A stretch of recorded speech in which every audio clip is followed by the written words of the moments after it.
What's going on, guys? I'm MrGoldenGamer, and I make gaming videos that nobody watches. If you weren't aware, and I'm sure that you are if you're watching this video, Black Ops 7 added a new mode upon the completion of the campaign called Endgame, and this mode is kind of like a PvE extraction type mode where you go in and complete challenges and rank up your combat rating. Well, this is really more similar to Modern Warfare Zombies and DMZ than anything else, but I actually hopped in the other day and I've been enjoying it. And on top of all the content that's already in Endgame, we found out that in Season 1 they're going to be adding even more content to Endgame, and some of it looks really cool. There's just so much content across all of Season 1 that I've had to make separate videos to go over each mode. So I've already made a video going over the multiplayer updates and the zombies updates, and now I'm going over Endgame, and I will still be making another video going over the Warzone updates as well. So be sure to subscribe to the channel so you don't miss that Warzone video, and go check out the other two videos if you haven't already to see everything coming to multiplayer and zombies within Season 1. But this video is going to be focused on the Endgame content that we will be getting in Season 1 here in Black Ops 7. So firstly, all of the global content for Season 1 will also be available in Endgame. This is self-explanatory, but things like weapons and attachments. I went over all of the new weapons and attachments in my Season 1 multiplayer video, so check out that video if you're interested in learning about the new weapons, but I believe there are 7 of them and quite a few attachments as well. But as far as the Endgame specific stuff, we are getting these new world events, and there will be 4 of them, and they're calling them Endgame world events, and we'll be getting one at launch called the Colossus of Avalon. And here's the picture, and if you played Black Ops 2, this probably looks familiar to you, and I'm pretty excited about it. I'm going to explain that a little bit later, but it's a giant robot, and they recommend that your combat rating is 45 or higher for this event, as well as all of these Endgame world events. So make sure you're grinding out those levels to get up to 45 or higher before hopping into this.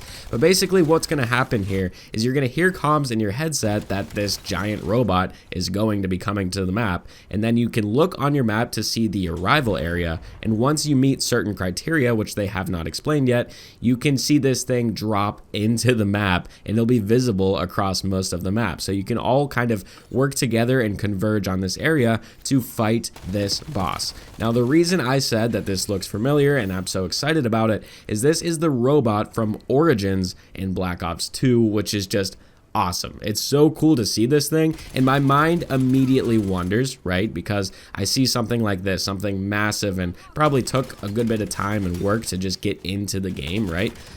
I think to a Zombies Chronicles 2.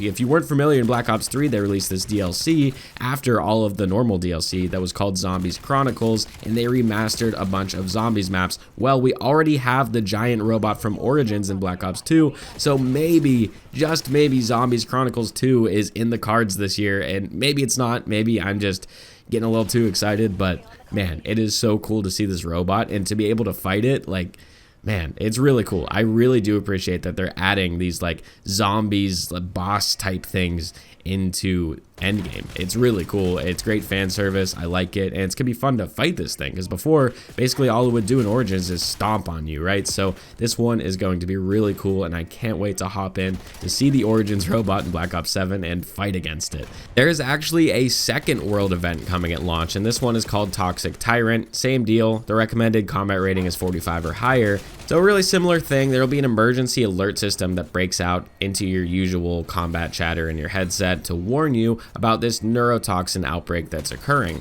All they really say about what this boss is that it is a large-scale threat let loose by this hallucinatory biological weapon. So it is called Toxic Tyrant, and they said it is a large-scale threat, right? My mind immediately goes to the boss fight from Shattered Veil, which was the Z-Rex, the zombie T-Rex, right? I think that's definitely what we're getting here. It's called the Toxic Tyrant, right? The Z-Rex was a toxic enemy, right? And then Tyrant, Tyrannosaurus. I feel like this is definitely what we're getting here. So to have the zombie T-Rex within this as well. And then the origin zombie also in Endgame. This is going to be really cool, and I hope they continue to add these zombies bosses, because it seems like they're going to be adding these new world bosses and world events, and what better bosses to have than the historic zombies bosses? There's a ton of them. I want to see the Guardian from Black Ops 6 as well. That would be insane. The Orda. There's so many of these large-scale zombies bosses that they can throw into Endgame, and I think it would play really well, and I'm just excited.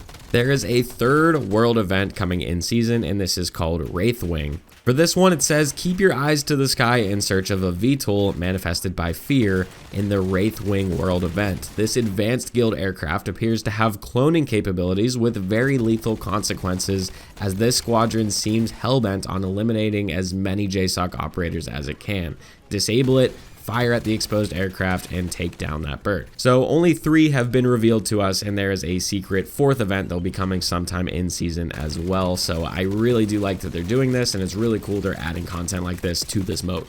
So not only are we getting these world events and these giant bosses, we're also getting new skills. And the first thing we're getting are exotic skills, and these are different than the normal skill tracks we have so far. These are powerful additions acquired by completing the world events, and you'll get these via a special exotic skill case, which randomly awards you one of these exotic skills. You can equip and upgrade one exotic skill, and if you earn subsequent exotic skill cases, you have one of 2 options. You can upgrade the current skill equipped, or you can replace the skill that you have equipped. So you can only have one of these at a time. And with each world event completion, you can equip and upgrade one exotic skill from the following. First one here is Mega Punch, and this replaces your weapon butt with a deadly punch that knocks back enemies and deals more damage. The first upgrade hits more enemies, and the final upgrade has a chance to trigger a photon round that damages enemies and drops a healing capsule. The second one is Conjuration. Kill enough enemies to summon the toxic butterflies that harass and damage enemies. The first upgrade further increases the damage dealt by the toxic butterflies, and the final upgrade is just an even greater increase in damage dealt. The third one here is called Echo Shell. This significantly reduces the damage taken from behind. The first upgrade has a further reduction of damage, and the final upgrade has a greater reduction of damage. So you're going to see this is kind of a trend. The next one is called Celebration. Enemies damaged or affected by equipment have a chance to trigger mortar rounds that target enemies. The first upgrade, further increase in chances. Final upgrade, greater increase in chances to trigger the mortar round. So same deal here, just upgrading the exact same thing. Then there's Frost Cloud. Enemies damaged or affected by equipment have a chance to trigger a Frost Cloud that slows enemies. The first upgrade also damages the enemies in addition to slowing them. And the final upgrade, affected enemies will transfer Frost to nearby enemies. Then we have Resurrection. On fatal damage, become temporarily invulnerable instead of dying. This is available once per match. So the first upgrade, you gain full health after surviving, and the final upgrade, instead of surviving fatal damage, receive a permanent self-revive that recharges when not downed. The next one is called Shattered Shield. Stun and damage nearby enemies when armor plates break. The first upgrade, the final break, gives you temporary invulnerability, and the final upgrade, the final break, triggers a photon round that deals damage and drops a healing capsule. And the final of these exotic skills is called Graviton Reaction. Taking melee hits can spawn a black hole that damages and displaces enemies. The first upgrade is also triggered by ranged attacks, and the final upgrade also triggers on enemies in an area around the affected enemy. So yeah, it's cool to have more of these skills to work towards, and this can kind of change the way we play the game depending on which of these exotic skills we equip, and I like that. In addition to this, we will get a normal skill track called Phantom coming in mid-season, and there's a few in here. The first is Ambush. Critical hits from behind on unaware enemies deal more damage. Then there's Fast Melee, which is just a faster melee speed. Trap Avoidance. Trap and mines take longer to detect you. Undetectable when fully upgraded. Then there's Silent Movement, which quiets movement and reduces enemy detection distance. Then there's Elusive Target, which reduces accuracy of enemies shooting at you. And lastly, we have Decoy. Taking significant damage deploys an echo unit that distracts enemies. They also mentioned that CODMAS, the Christmas event, will also be coming to Endgame sometime in season.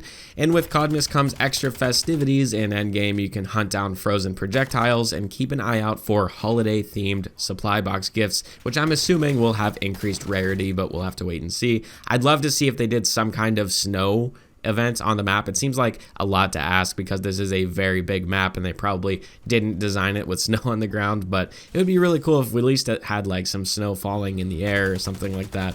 But you know, I doubt it's gonna happen, but kid can dream, right? So that is all of the content coming to Endgame for Season 1. It's not a whole lot, but it's also just a pleasant surprise. I wasn't expecting them to support this mode that much at all post-launch, but it's cool that we're getting new content in Endgame because it's just something else to do in this game. If you're sick of sweating it out in multiplayer, you can hop in here, kind of relax and just do some missions, shoot some enemies, grind some camos, do whatever. But I think the coolest thing is these world bosses, and I'm genuinely excited for those. Like the Origins robot in this thing, like that's awesome. I just love that. That's really cool. And then if there's the Z-Rex as well, and you know, any other future zombies bosses in here, I am all for those world events, fighting those giant bosses within here. I think that's awesome. So let me know what you think down in the comments below. Are you going to hop into Endgame at all to try to get to level 45 before the season drops so that you can, you know, fight the boss on day 1? Or are you just not interested in Endgame at all? Whatever the case, I'd love to hear your thoughts down in the comments below. Once again, I'm Mr. Golden Gamer. Thank you so much for watching, and I'll catch you guys in the next one.